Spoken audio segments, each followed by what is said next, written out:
एक था चूहा दादा, खूब हंसमुख और एक बड़े से परिवार का मुखिया। और एक थी चूहिया दादी, उनके 2 बेटे थे और 2 बहुएं भी थी। दोनों बहुओं के थे 4 बच्चे। कुल मिलाकर 14 लोगों का परिवार था। एक आदमी के बंद पड़े घर में वे लोग राज कर रहे थे, यानी मौज से रहा करते थे। आदमी कभी कभी ही उस घर में आता। चूहा परिवार के लिए खाने पीने का बहुत दिनों का सामान छोड़ जाता। अस्त व्यस्त लोगों के घर में तो चूहे बहुत खुश रहते हैं, इसलिए उस घर में भी चूहा परिवार खूब खुश था।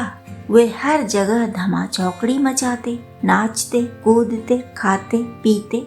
दादा चूहा अधिक चल फिर नहीं सकता था, इसलिए दूसरे उसके पास खाना ले जाते। आपस में खूब बातें करते, हंसते, हंसाते। जब भी कोई चूहा बाहर जाता तो वहाँ से लौटकर बहुत सारे अनुभव सबको सुनाता। ऐसा हुआ, फिर ऐसा हुआ, उसके बाद ये हुआ, उसके बाद वो हुआ। वहाँ के लोग ऐसे हैं, वहाँ के लोग वैसे हैं, वहाँ पर ऐसा होता है, वहाँ पर वैसा होता है। जब कोई समस्या आती तो वे दादा चूहे के पास जाते, दादा को अपनी समस्या बताते और दादा सोच विचार कर उसका समाधान सुझाता था। दादा के पास इतना अनुभव था कि उसकी बातों के अनुसार काम करके समस्या हल हो जाती थी। दादी चूहिया भी सब बातें ध्यान से सुनती और उस विषय पर सोचती रहती। जब उसे कोई समाधान समझ में आता तो वह भी अपनी राय रखती थी। कभी कभी दादी की राय दादा की राय से भी अच्छी होती थी। इस तरह काम बन जाया करता था। जब कोई बिगड़ता काम बन जाता तो चूहा परिवार नारे लगाता, दादा दादी जिंदाबाद, दादा दादी जिंदाबाद। लेकिन धीरे धीरे वे सब इस तरह निश्चिंत हो गए मानो उन पर तो कोई खतरा आ ही नहीं सकता। दादा चूहा कहता, इतने निश्चिंत मत हो जाओ, खतरों के प्रति हमेशा सतर्क रहना चाहिए। खतरा कभी भी कहीं से भी आ सकता है।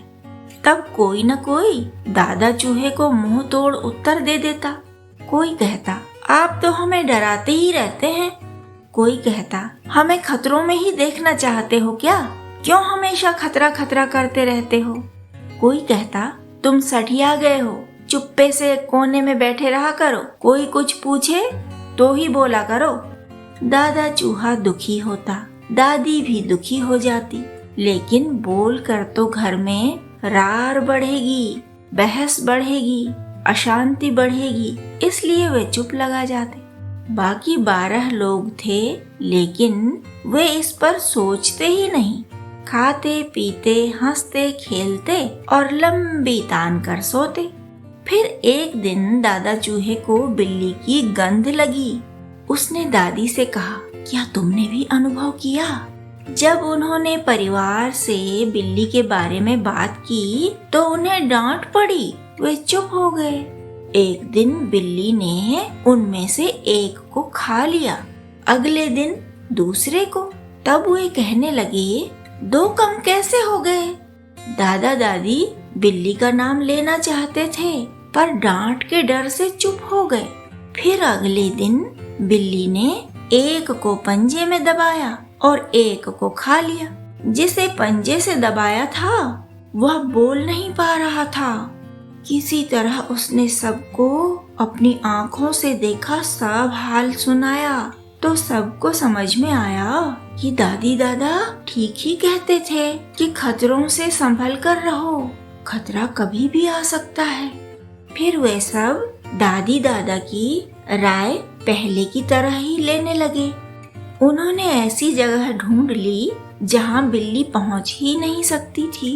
उन्होंने डाइनिंग टेबल पर सोना छोड़ दिया और पहले की तरह ही दादी दादा का ध्यान भी रखने लगे थे वे सब।